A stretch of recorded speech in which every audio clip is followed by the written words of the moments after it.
All right. Let's see how this works. It says preparing to live stream. And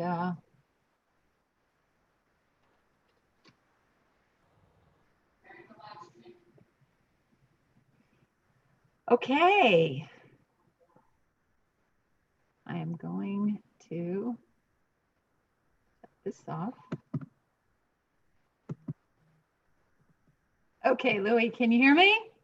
I can hear you fine, Giselle. Awesome. All right, so we are live. We are on our YouTube channel with Louie Psihoyos, who was very gracious to join me here today.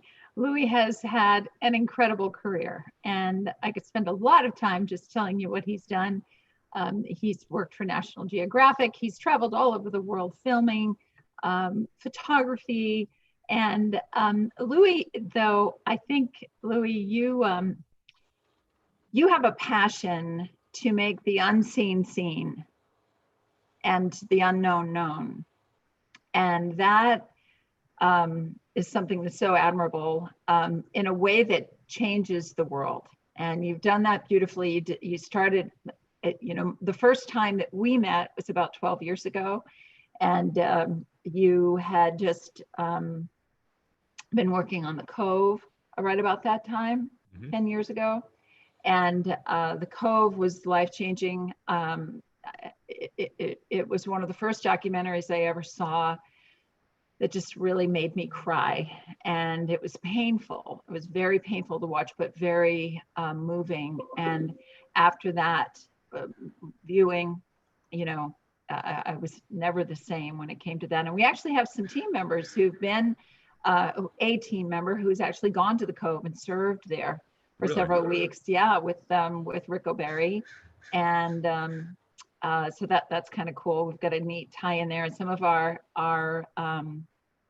customers, some of our passengers have also been over there serving as well. So that's kind of fun. We've got a neat tie in there. And then you did Racing Extinction, which was, again, another very powerful film about some of the animals that were losing. And that was, wow, very moving. And then your most recent film, Game Changers. So just to kind of start, how are you doing with the quarantine? Actually, pretty good. I mean, I have to be careful. Like, I know a lot of people are being hurt by this, and I know I certainly am as well financially. But it's really, Mother Nature has sent us all to the rooms to reflect on what we're doing wrong, and it's kind of odd. The reason that that I found you guys is because you do blue whale tours or whale tours, and I run a little organization called the Oceanic Preservation Society, and you're always, I'm interested in dolphins and whales and ocean things, but it's interesting that one of the smallest things in the world, something you can't even see, has brought us all to our knees. It's disrupted the economy. It's $10 million and counting. Another 5 million people in America out of work. A couple 100,000 people, I think, are dead so far. Millions of more people affected, and it's like, it's nature's in charge. That's I think we, unfortunately, I think there's a silver lining in here, possibly, that it gives us all a chance to reflect on what's important. We're out of balance with nature in a big way, and you look around, and the rivers are running clear, the skies are running clear. In LA, I've heard that it's like a month. Like I was on a podcast yesterday with Beverly Hills high school students. They showed Racing Extinction, and they said a lot of the kids that were there had never seen the mountains, because they just, it's always been in a fog. And I remember I used to work at the LA Times when, just out of college. Well, I was actually in college when I worked at the LA Times, and I was there a month, working for the photo department, and I was in La Crescenta and driving to work, and in the review mirror I saw Whitecap Mountains, and I just had this like feeling like I had gone to Oz or something, because I didn't realize that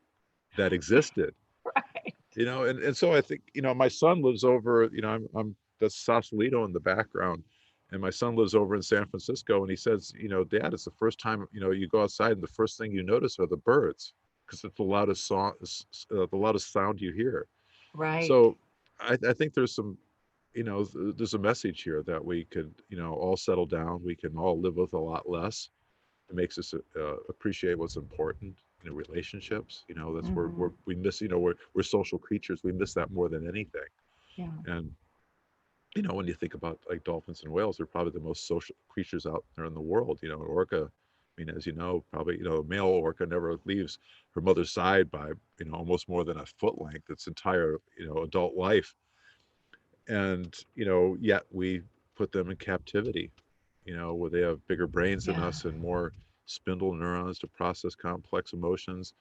And, we're putting it, these animals in a tank, and just going around, we're sheltered in place for like a month, and we, Right. see that we just had food delivered, we're okay, or, answer your question, we're okay, but I think the Earth's not okay, and anything that we can do to try to create this alignment, I think is a good news. Listen, I'm sorry for everybody that's being affected. We're okay up here right now at this moment, but um, this is a a chance for us to balance the scales a little bit and to take an assessment of what's important. You said something that really struck with me. I was refreshing myself on Racing Extinction because it had been a few years since I had seen it.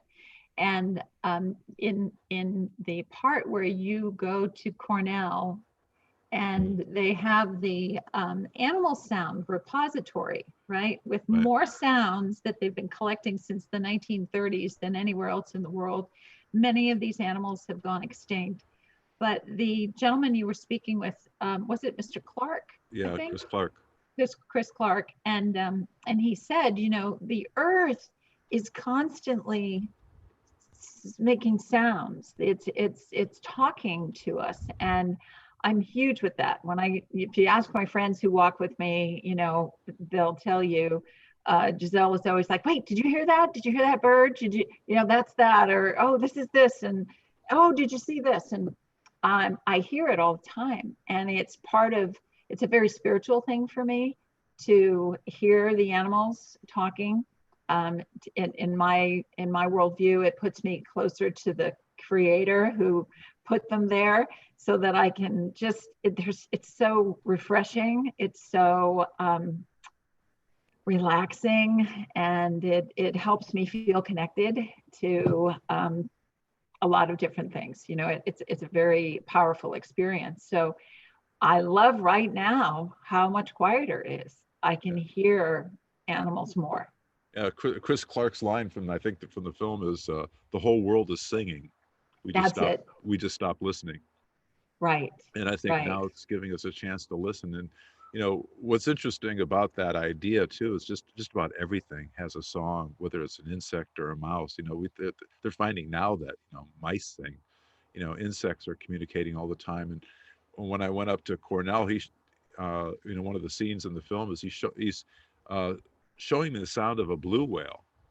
And Right. the reason you can't actually hear it, a lot of it's below our level for singing, Right. and also it's a different scale. Mm-hmm. A blue whale note can last up to a minute long. So if you're looking at like an oscilloscope, the sine wave, like we're talking right now, it'd be like this, right? And a blue whale note is like a line that goes on for like a kilometer, you know, and so that's you wouldn't even recognize it as a note because it's not in your scale. Right. But if you speed up a blue whale song, it sounds like bird song. Isn't it That just amazing? gives you chills. And he also says, I can't remember how much, and it's been a while since I've seen the film. And it's, I feel like the Racing Extinction is one of those films that they bring back on Earth Day. It's almost like The Wizard of Oz for Halloween, Yeah. like because I'm doing like not quite round the clock podcast, but quite a few of them. They're showing it at Google in about another hour. But it's kind of a reminder for people about like look at the beauty, look at the magic of what's around us, and look at what we're losing. Because Yeah. E.O. Wilson, who's probably one of the better known biologists in the world, he's helped coin the phrase biodiversity. He has 2 Pulitzer Prizes for his work. Um, he said that we could be losing half the species on the planet by the end of the century at the current rate of decline. And this is one, in just a generation or two, certainly in our generation, we're the last generation that can stop this, to put a halt to this, because this is unprecedented in the world's history. And it's important for people to remember that everything that's out there right now, everything that you're listening to, everything that exists has come through the same gauntlet of history that we have for like 4.6 billion years of genetic evolution, and we're all biodependent. We all need each other to survive. You whether you're the people out there by the oceans or not, you're dependent on the oceans to live. I think 2 out of every 3 breaths that you take, you owe to the oceans, because Right. plankton generates far more oxygen than all the land plants. Kind of Yes. oxymoronic that the ocean can deliver, oxygen supplies like that, but it's true. And we're losing plankton. I think I was just talking to Paul Watson just a little while ago for something else I was doing, and he said that we've lost 40% of plankton production in the last 50 years. So Unbelievable. we're doing what no wild animal will do, and that's we're following our own nest. So, Right. I mean, there's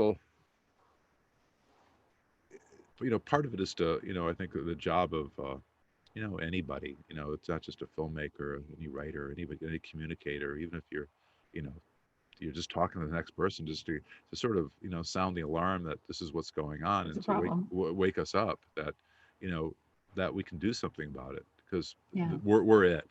Who's ever listening now, who's ever not listening now, that's it. That's by the time our kids grow up, it'll be too late to save species. It's like triage. It's a little bit it's a metaphor of like what's going on right now.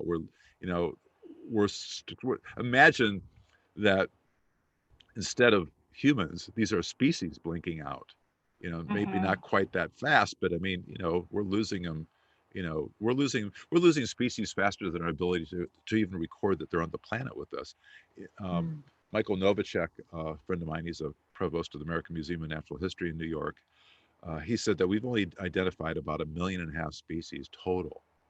And we don't even know how many species there are by an order of magnitude. We don't know if there's 10 million or 30 million, animals out there, So, but they know that we're losing them faster than they record that they're here on the planet for us. He was telling me the story of a friend of his, a couple, a couple that were biologists, and they studied high altitude plants, and they went to, it was somewhere in South America, and um, and they were going to visit this area that was at really high up. It was like 16,000 feet. And when they went, because there's only like a few, acre site where they had these rare plants, and they were mowing it down when they got there to put up some buildings. And it's like, Wow. so Wow. they didn't. It wasn't even studied. And so that's what's going on worldwide. And of course, you know, there's that famous saying by Margaret Mead, never doubt that a few thoughtful citizens can change the world. Indeed, it's the only thing that ever has. That's really true. All these social movements really begin with a few thoughtful individuals. It's kind of what gives me hope. But it's also Yeah. that on the other side of it, you know, these, and we could talk about it. I think it's apropos. These pandemics are also caused by, a single person. It's, what caused AIDS and HIV was somebody cannibalizing a chimp. And there, after that, there's a whole cascade of problems. Now, 25% of the adults in Africa, I was told, were infected with Wow. HIV. Killed 36 million people, another million people a year. Same thing, approximately the same thing happened as another primate was, cannibalized and along the Ebola River. And that gave us Ebola. And some of these diseases, we're really lucky. They kill a lot of people percentage, but they're not really, um, they're not. It's hard to propagate them. You know, Yeah. um, Spanish flu of 1918 killed, somewhere between 50 and 100 million people. Um, but almost all these flus, they all got started because of our dysfunctional relationship with With animals. You know, animals, uh, right?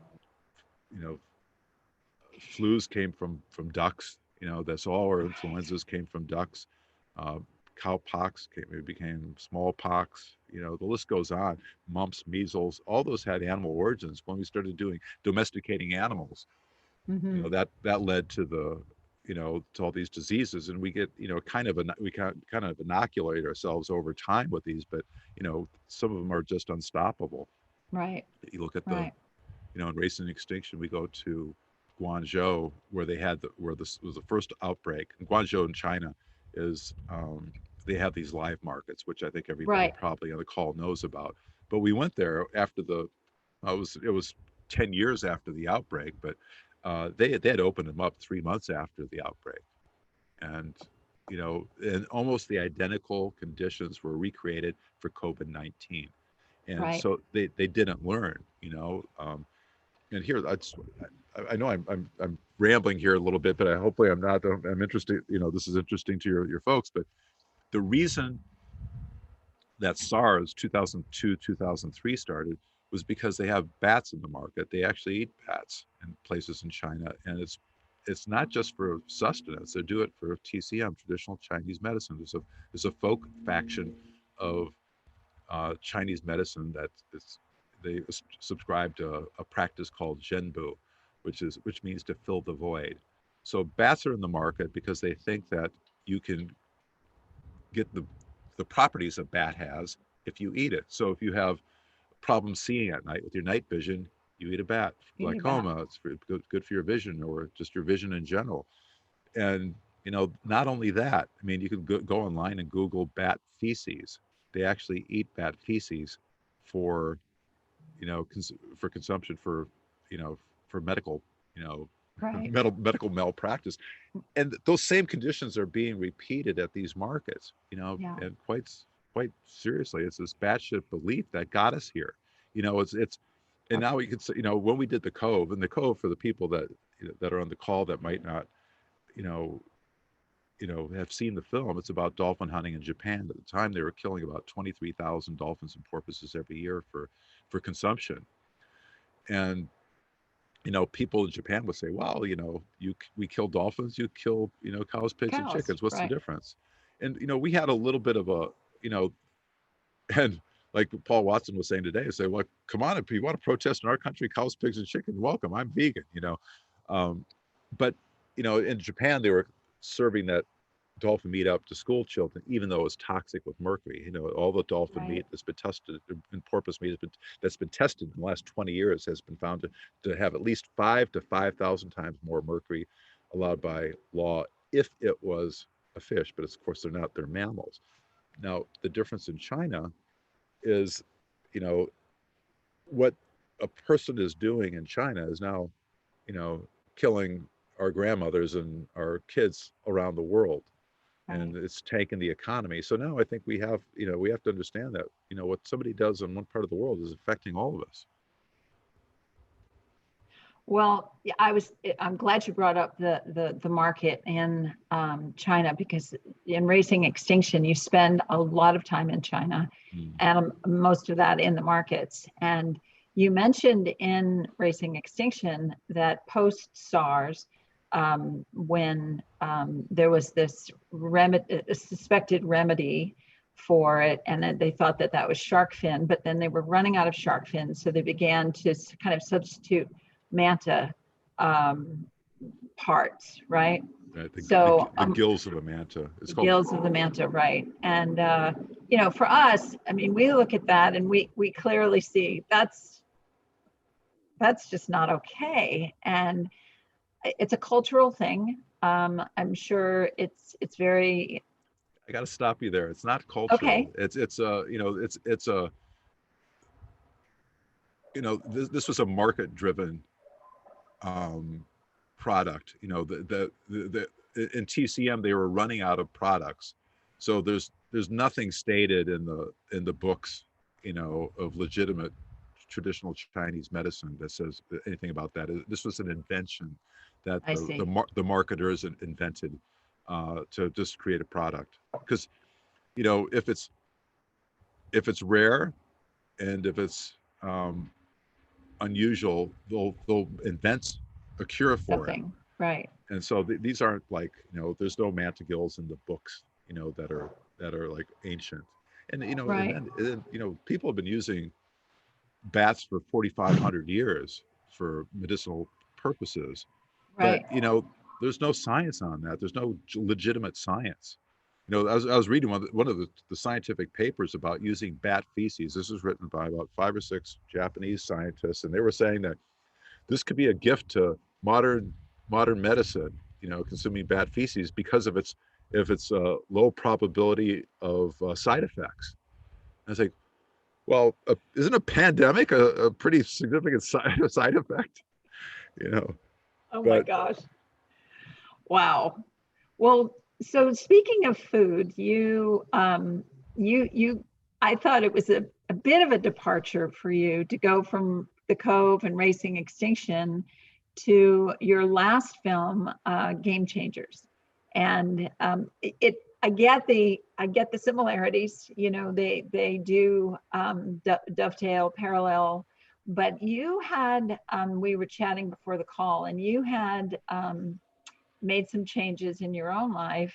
So tell us a little bit about how you ended up coming into the Game Changers, which was, can I just say, as someone who has seen pretty much all of the films in this genre, whether it's Food Inc. or Forks Over Knives and What the Health and all of these films, this is my new, this has been my new go-to film, especially when it comes to raising awareness among men, because I feel as though this is a film yeah, that no, it's men watch and they go, oh, I had no idea. I think I might make some changes. So yeah, no, it's how did that, I would love to hear the story of how that came about. well, I mean, I'd like to think of some short, pithy answer, but I mean, I'd like to tell the parts of it. Um, when we did Racing Extinction, people always say, what's the one thing I can do? And I kept on Right. saying food. It's like, somebody asked me yesterday on a podcast, what are the 5 things as an environmentalist I can work on, I can change? And I said, food, food, food, food, and food, because Right. food is at the nexus of all of the big major problems. Obviously, that's why we're here right now, because of what Yep. people are putting in their mouth. It's you know, the raising of animals for human consumption is the biggest cause of freshwater pollution. One of the biggest causes of freshwater use. Represents about 14.5% of greenhouse gases. It's the biggest problem that we have for species extinction, because habitat destruction to make enough agricultural land to grow food for animals that we in turn eat. If you weighed the entire biomass of humans and the animals that we eat, so the farm animals, pigs and cows, it equals 96% of the world's biomass of mammals. Only 4% of that is for wild animals. And with poultry, it's like 3 times. There's 3 times more poultry than there are by weight than there are wild birds. So we've Wow. taken over and encroached into all these areas where wild animals used to be, and we're using it to raise crops for human consumption. 3/4 of all the agricultural land goes to raise food for animals that we in turn eat. And if you look at the chronic disease, about 80 to 85% of the diseases that we have are preventable Yeah. by changing our diet, by reducing animal consumption or animal product consumption, I should say.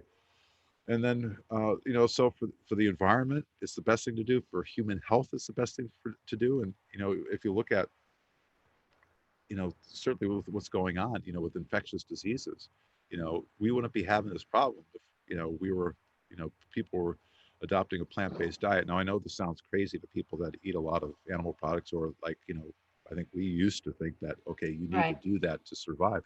You're down by Los Angeles, about 60 miles east of Los Angeles is a town called Loma Linda, one of the Right. 5 known blue zones in the world. These are places where people live the longest without chronic disease. I've been there.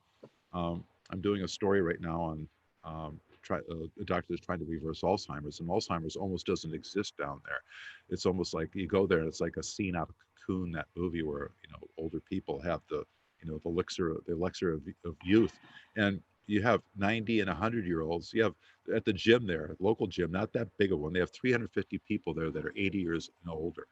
Love it. Yeah, and Love it. you go to the big grocery store there. Now, first of all, they're in Loma Linda, about half the population is Seventh-day Adventist, so they're Right. vegetarians by you know um, by religion. Where Yeah. there's a in Genesis, I think, where God was supposed to have said, let the fruit of the tree be thy meat. They took that Yeah. seriously. So if you go to the grocery store, the equivalent of Whole Foods in Loma Linda, they don't have a meat counter.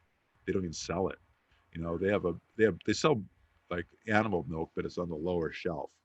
Although nut-based milks are on the top. Um, so, and like I said, they live 10 years longer than the rest of us, and Yeah. they do it without chronic disease. I went to church one day, and it was like, you see like 80 and 90-year-olds like skipping down the sidewalk, like holding hands like school kids. And it's like, what the hell's going on here? And it's, what are they eating? Oh, now here's the interesting part. On the south side of Interstate 10 is Loma Linda, right? And on the north side is San Bernardino. So Mm. on the north side of the highway, you have one of the unhealthiest populations in the entire state of California. On the other Wow. side of the highway, where they're drinking the same water, they're breathing the same air, Right. they have one of the healthiest populations in the entire world. What's different? Yeah. Right. And Yeah. there's a few other things that they do differently, because it's not all food. They take time for community. They they have a Sabbath on Friday. They relax. They have a better sense of community. Yeah. All the things that you need to produce a healthy life. But the fuel is the main thing. But Yeah. on the other side of this, like why I got to Game Changers is, Yeah. I wasn't always a plant-based, but after I did going back, back when I was a photographer after I worked for National Geographic, I worked for Fortune magazine, and I did a story on the biggest independently owned cattle ranches in America. One was so big in Oklahoma they had their own slaughterhouse. I spent a day at a slaughterhouse, and I know why they say if slaughterhouses had glass walls, or people wouldn't be eating meat. And it definitely started. It didn't make me a vegetarian, but it made me stop eating land animals. I thought, okay, I can't be party to this. Real briefly, they they put a captive bolt to the brain of these animals, and uh, as they collapse, they put these chains on their legs that hang them upside down. They strip their skin off, and then they start. It's like an assembly line for a car assembly plant, but it's the reverse. They're taking it Right. apart. And as this animal was coming by me, it was looking at me. His Uh, head was turning, and I realized it was still had enough consciousness to make eye contact. And I thought, well, I can't be party to this, but I have to eat animals, because what else are you going to eat for nutrition? So I decided at that point, I'm just going to eat fish. And I was a pescatarian for up until we made the Cove. And one of the last scenes in the Cove is we took a hair sample for Murphy, the deputy minister of hair fisheries, I deputy remember minister that. of fisheries, Right. whose hair I snipped so we could get a mercury sample, because you can either do a blood sample, which I wasn't qualified to give, or you could do it by a hair sample. And since I ate a lot of fish at that point, this is right around 2008 or so, I thought, well, you know what, I'm going to put my sample in just to see what it's like. And his came back, and they said, oh, the doctor I talked to said, yeah, his is off the charts. It's 8 times what we consider the base level for high, like too high. He said, but yours is 44 times higher. And my son is and was a professional fisherman, so I was had a and I thought I was eating healthy, like really healthy. My son would send me like 300 pounds of tuna, and I would have it for breakfast, lunch, and dinner. And I was eating, you know, I wasn't eating like shark, but I was eating at the top of the food chain. Right. The big Right. things. And I said, what should I do? The doctor said, well, you got to cut out fish. And I And you're just like, what do I eat? yeah. What do Well, I what eat? so I Right. was down in LA for the Academy Awards, and I found myself across from Rebecca Mink. She's a clothing designer, and I found out she was a vegan. And I said, what do you eat? And she goes, everything else? Said all protein originates with plants. You know, it's like this. Everything starts with the plant. You're just, you know, the animals are the middleman. Right. And uh, and that was just sort of like, wow. He says, you know, what do you put on a burger to make it taste good? You know, you put on a vegetable, pickle, ketchup, mustard. These are plants. You know, the stuff that Right. really gives it flavor. I know some people like the taste of, you know, raw meat, but I never did. I had to put something on it to taste good, and that sort of got me on this journey.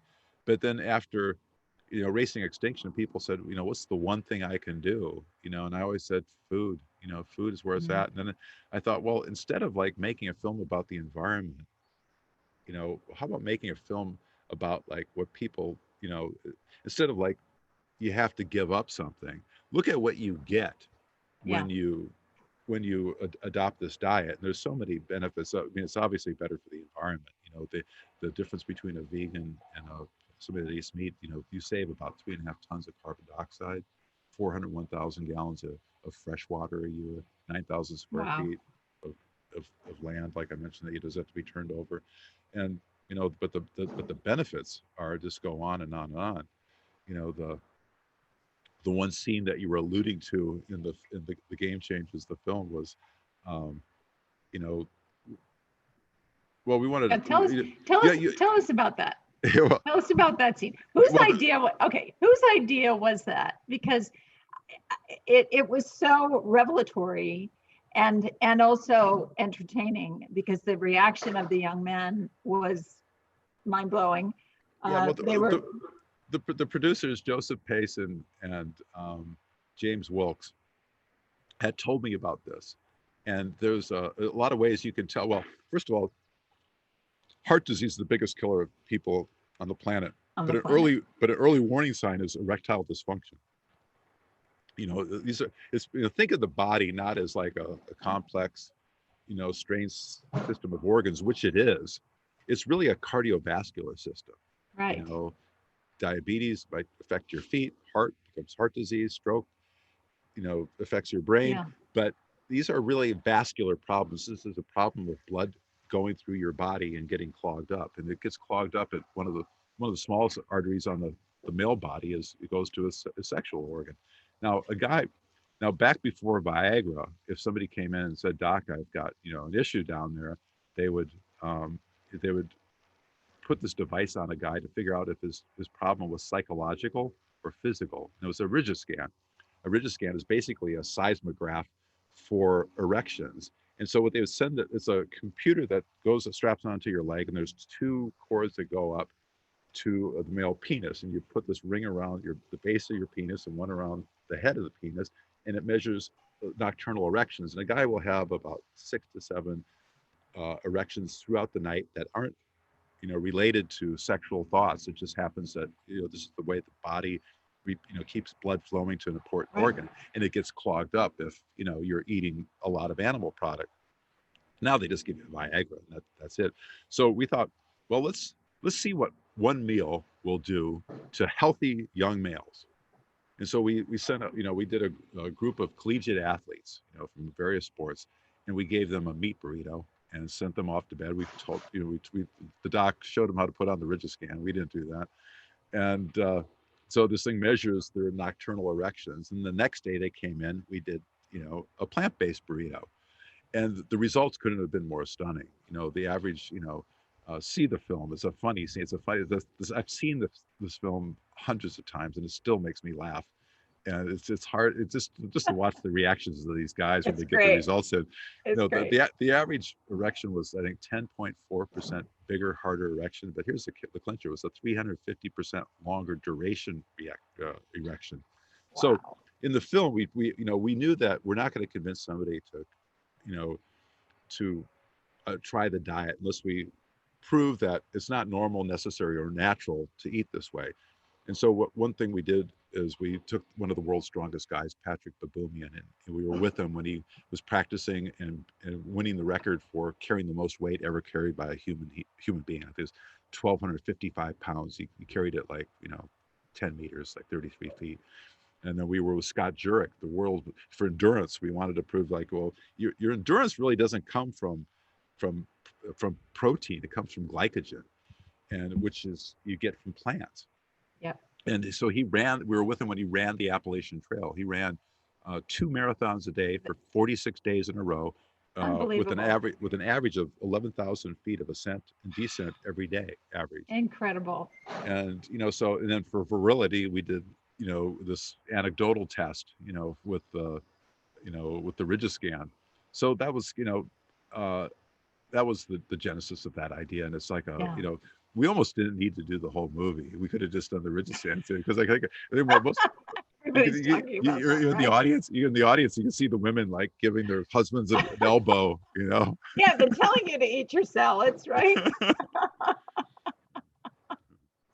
It's kind of cool because it. I shared with you briefly in 2012.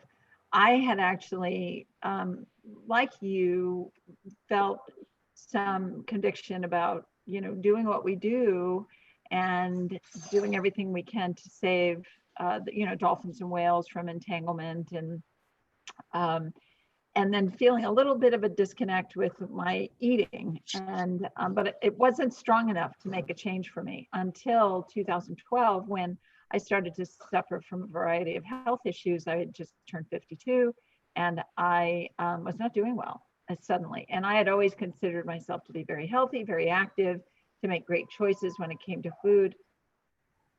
And this was a big wait, I'm only 52. What the heck? I should not be having these problems. And so I was diagnosed with fibromyalgia and 5 other things. And told, here's the medications you're going to have to be on for the rest of your life. And I was like, no. And I came across, some films.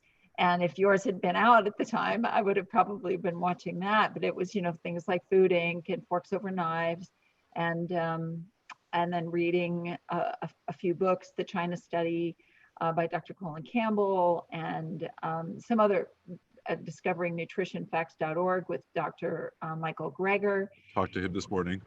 Did you really?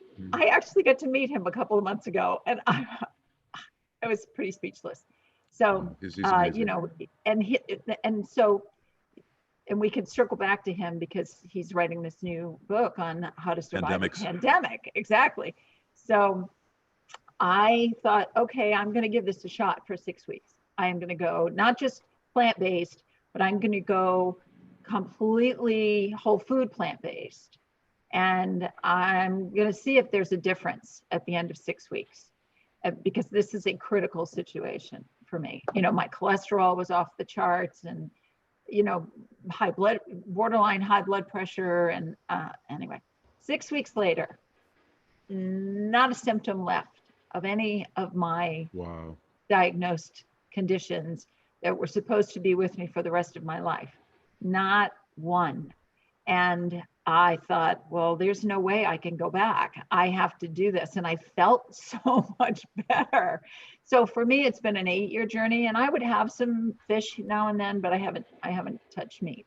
And for folks who are watching and who are saying, oh my gosh, is that what I have to do for better health?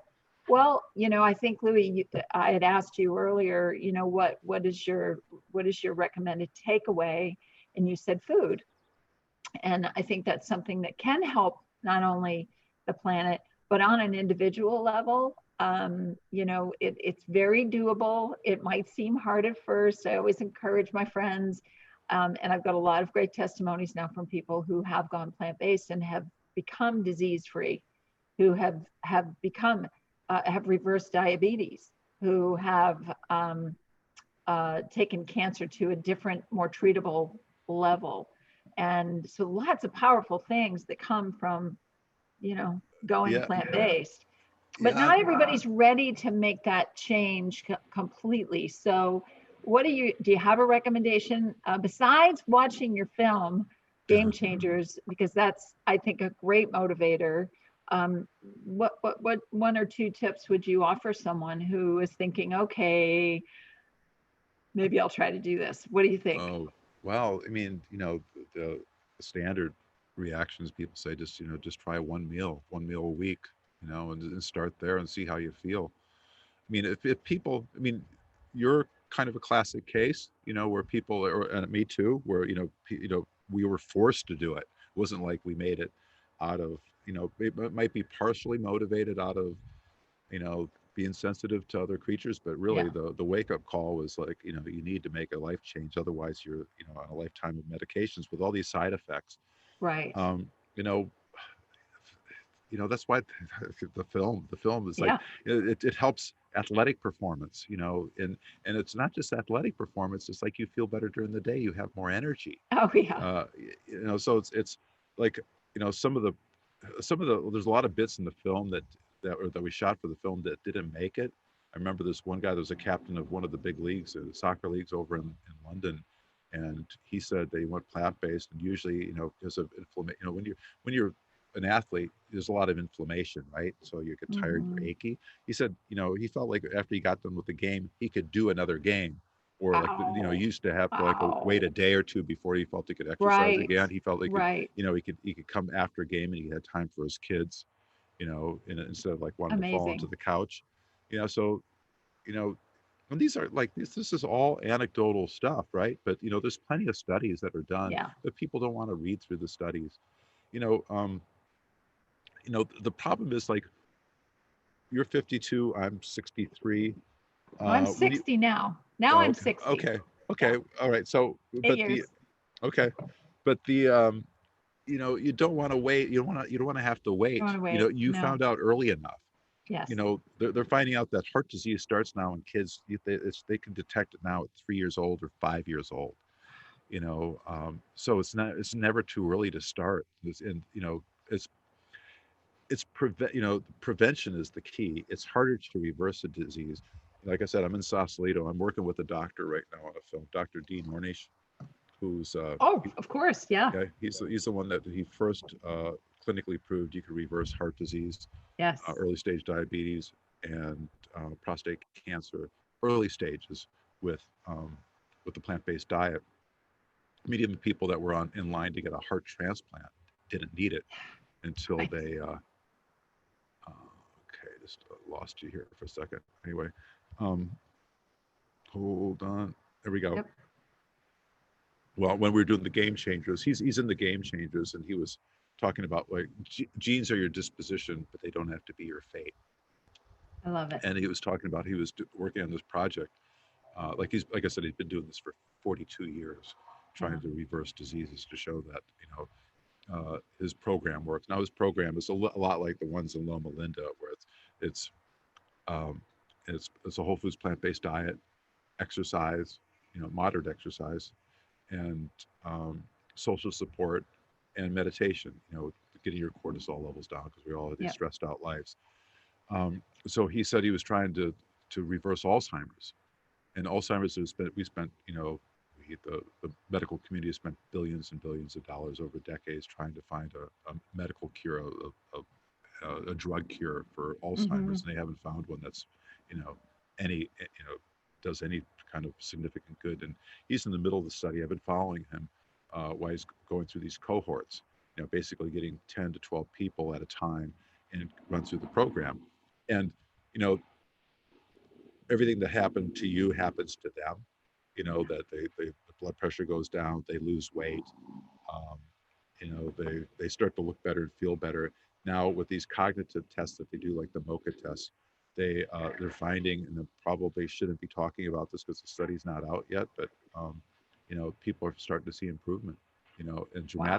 you know, fairly Wow. dramatic with early stage, and that gives a lot of hope to a lot of people that are Absolutely. out there. That if you're, you know, if you have a, you know, and there's people that come through the studies and they're in their 50s, and you know, Alzheimer's is, you know, it's the it's the disease that we fear the most because you Yeah. start to lose your memory. You start to, you know, lose what it means to be human.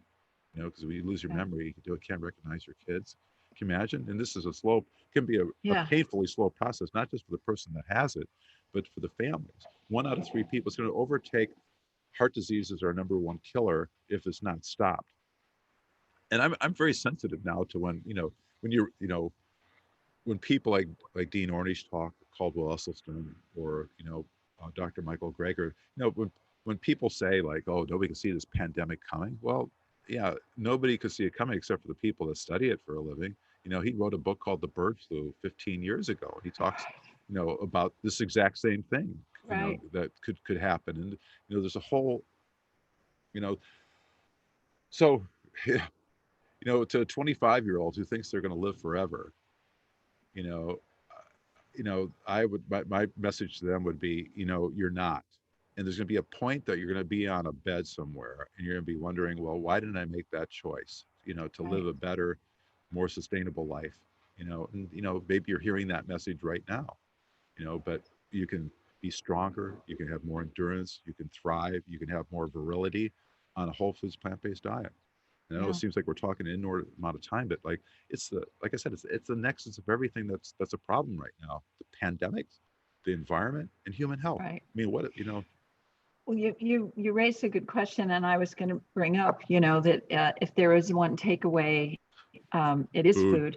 food, and there is, it's food, but also right now during this pandemic, because as with Dr. Michael Greger, who has a history in infectious disease and who has studied this for, he specialized in that before he started nutritionfacts.org.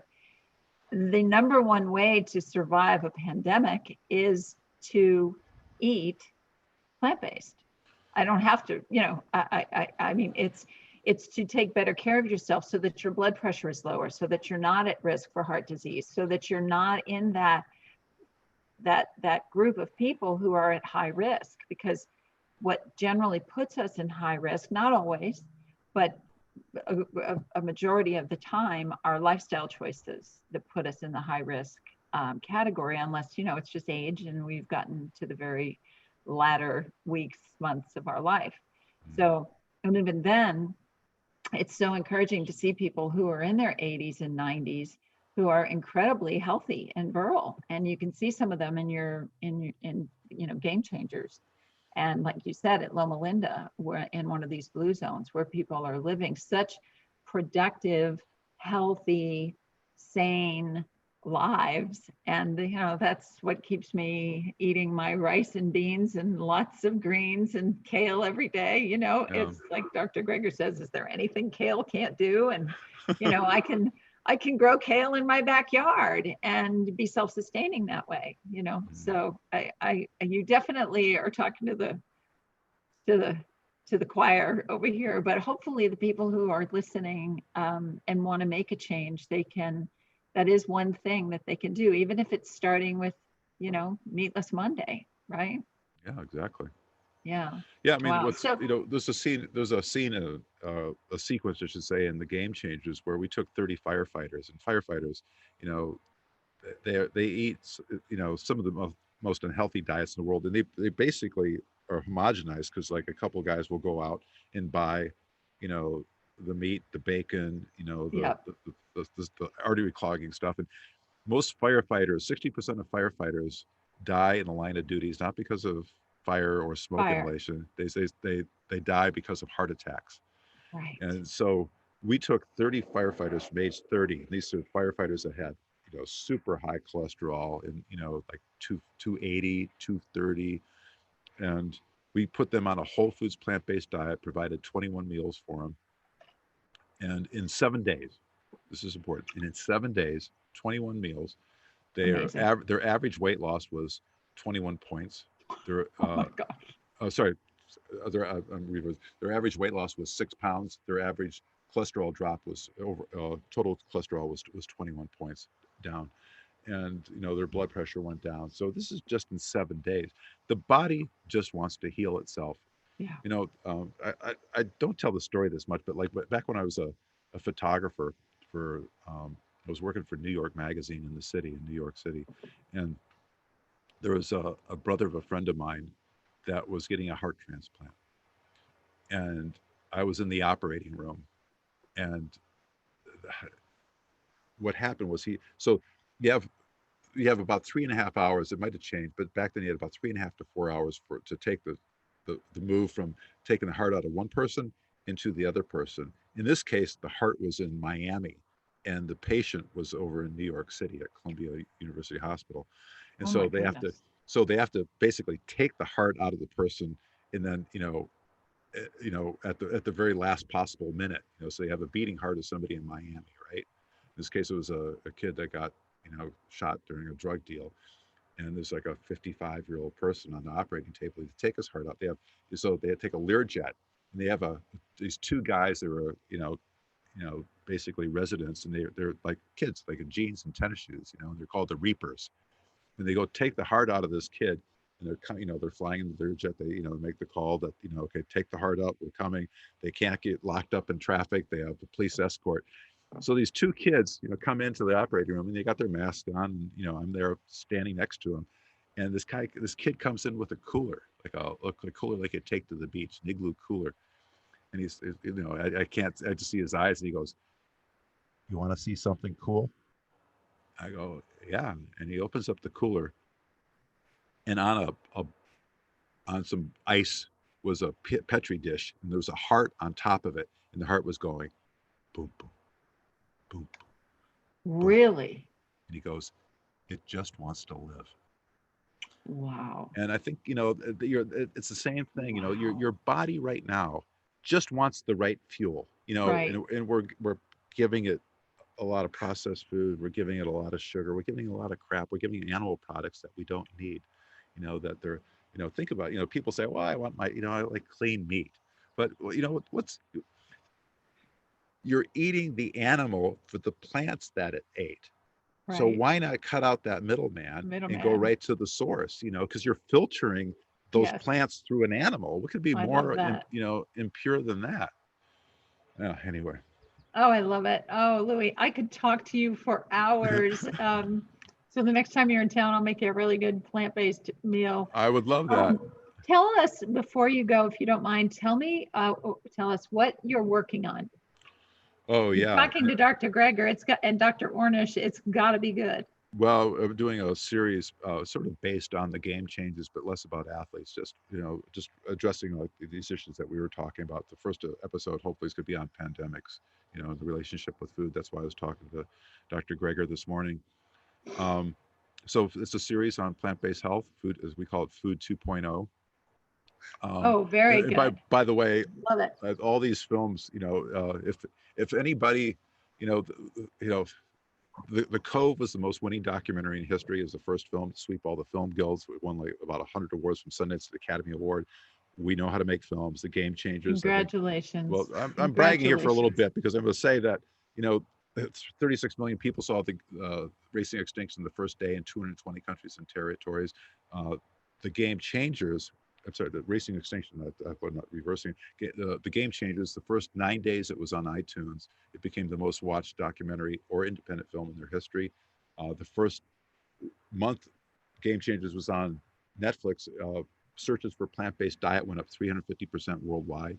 So wow. Whole countries were seeing the uptick of people becoming vegan after seeing the film. So we know how to make films that move culture. That's why we do our films. I don't just like say, oh, I'm a filmmaker. What can I work on? We're working on films that can scale social change. So that's my motivation. So these films I'm talking about, if anybody out there wants to, donate or become an executive producer, go to opsociety.org and find us. Love to talk to you, but we're doing a series called Food 2.0. I'm doing a film right now with the Dalai Lama and Desmond Tutu on their Book of Joy. How do you find joy in a world of sadness? It's kind of a handbook on how to find happiness, real true joy. Doing a film called The Last Place on Earth. It's a film about the Losar ecosystem in northwest Sumatra. It's the last place where wild animals, tigers, rhinos, and elephants are in the wild together, and it's being decimated because of palm oil. We're focusing on 4 activists who are winning back the environment for the creatures that are there. I'm doing a film on basically overpopulation. It has to do with the Fermi paradox. If there's intelligent life out there, where is it? It's basically a call to save life on the planet. I'm doing that with Alani Munter, who's the race car or getaway driver in Racing Extinction. Trying to think what else. Doing a film on plastic pollution, and I'm not directing all of these. We have teams of people because I'm just trying to, we're trying to scale this up. But all those films on, incredible. Oh, another one on surfing. There's 4 female big wave surfers who got parodying the sport of big wave surfing. That's a fun movie. So any of you beach lovers out there that Oh yeah, that sounds want to, you know, help women, it's a wonderful story with these 4 kick-ass women, you know, just got, you know, equal pay for the sport of big wave surfing for, you know, for cash awards, and it went out to the whole universe of surfers. So now, you know, everybody at the World Surf League, you know, has, you know, can have equal pay if they're women or male. So anyway, those are the films we're working on, and you know, I'm excited by them. Oh, wow. That is just wonderful. I don't know how you find the time to be involved in so many projects, but I start at 4 a.m. and I go to bed late, and I love what I'm doing. You know, I and just you have a love. lot of energy. And so there's another testimony to a Eat your plant-based veggies. Eat your right? veggies. Right. Okay. So fun question before I let you go. What's your favorite meal? The next one I have in front of me. I'm looking at my girlfriend now, and she's got some. Oh, great question. Oh yeah, Great I answer, think rather. it's Great pasta. answer. It's pasta with vegan meatballs, I think. Vegan meatballs. Do you have your own recipe? No, I don't. That's a Gardein. Oh, there you go. And Yeah, see, that's a great thing right there, though. There are so many things you can just buy right off the shelf that are great. And that's a great way to start.